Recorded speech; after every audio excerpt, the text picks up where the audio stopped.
Good morning. It's Friday morning, December 4th, 2020, and it's time for your morning walk with me, Sophfronia.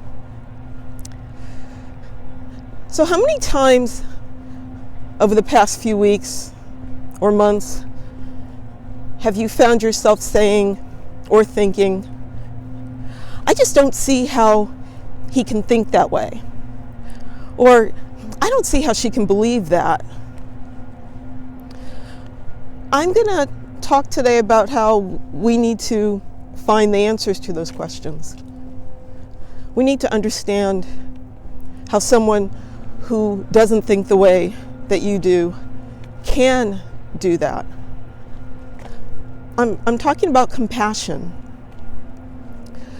Last night I was watching for the umpteenth time the film Genius about the editor Maxwell Perkins and the writer Thomas Wolfe. And there's a scene where Thomas Wolfe has been very belligerent to F. Scott Fitzgerald, whose wife Zelda is visibly mentally ill.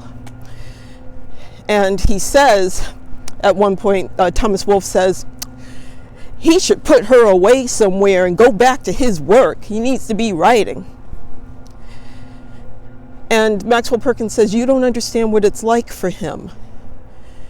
And Thomas Wolfe says, well, why should I? That's got nothing to do with me.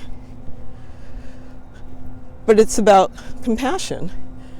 And Maxwell Perkins tells him that until you can understand the heart of what other people think, then all of his voluminous prose, because Thomas Wolfe wrote a ton, he said, your thousands and thousands of words will never be worth 10 of Scott's, no matter how beautiful.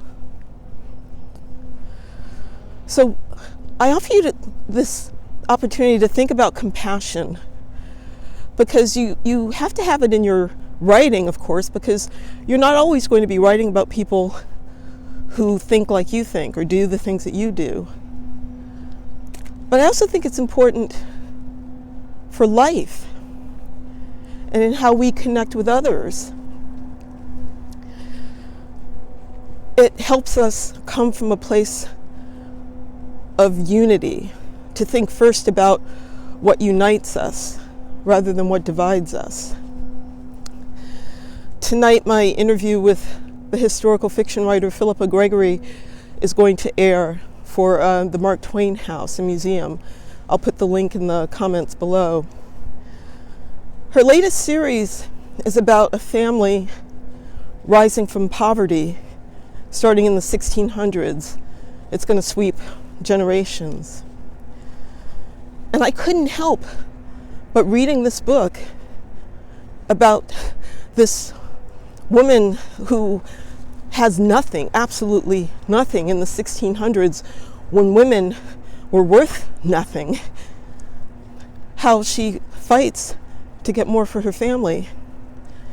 I couldn't help but think about my own father, who was illiterate, and my ancestors before that, who were slaves,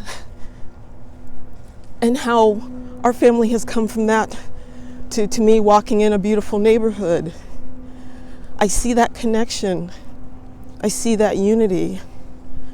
Somebody else might read this and say, well, why should I care about this family that lived 1600 years ago or 100 centuries ago, but my family was enslaved? There's a commonality there. If only we look for it. A source of understanding. It's a foundation from which we can do other things, from which our society can grow. I invite you to think about compassion. Think about having more love, less judgment. Even that mean guy from Karate Kid, he's in those commercials now for QuickBooks. He says, more mercy, right? Now, next time you find yourself thinking that, I just don't understand how they can be that way. I want you to try to understand. Look at it from that person's point of view. What do you think they fear? What do you think they hope for? What do they love? And from that point, see if you can understand and where it takes you from there. I'm going to keep walking. I will see you next week. Take care.